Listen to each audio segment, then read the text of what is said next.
పట్టణంలోని ప్రభుత్వ జూనియర్ కళాశాలలో నామినేషన్ ప్రక్రియను కలెక్టర్ ఇలా త్రిపాఠి పరిశీలించారు. పక్కనే ప్రభుత్వ పాఠశాల విద్యార్థినులు కళాశాల మైదానంలో ఉన్న కలెక్టర్ దగ్గరికి వచ్చి మాట్లాడారు. విద్యార్థినులు బాగా చదువుకొని ఉన్నత స్థానాలకు చేరుకోవాలని కలెక్టర్ సూచించారు.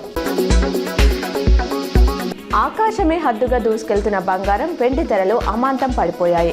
హైదరాబాద్ బులియన్ మార్కెట్లో కేజీ సిల్వర్ రేటు ఇవాళ ఒక్కరోజే 55,000 పతనమై 3,50,000కు చేరింది. కేవలం 2 రోజుల్లోనే రూపాయలు 75,000 తగ్గి కొనుగోలుదారులకు ఊరటనిస్తే ఇన్వెస్టర్లకు భారీ నష్టాలనిచ్చింది. హైదరాబాద్ బులియన్ మార్కెట్లో బంగారం ధరలు భారీగా దిగొచ్చాయి. 24 క్యారెట్ల 10 గ్రాముల గోల్డ్ రేటు 8,620 తగ్గి 1,60,580కి చేరింది. అదే సమయంలో 22 క్యారెట్ల 10 గ్రాముల పసిడి ధర 7,900 తగ్గి 1,47,200గా నమోదైంది. ప్రాంతాన్ని బట్టి ధరల్లో స్వల్ప తేడాలు ఉండొచ్చు. మేడారం సమ్మక్క సారలమ్మ జాతరలో ఆఖరి ఘట్టమైన వన ప్రవేశం నేడు జరగనుంది.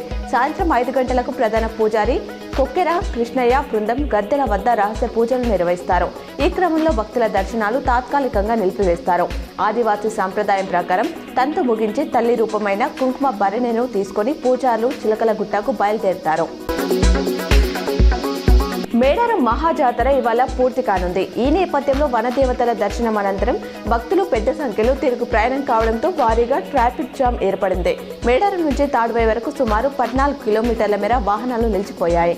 8 గంటలుగా ట్రాఫిక్ జామ్ కావడంతో భక్తులకు ఇబ్బందులు తప్పడం లేదు.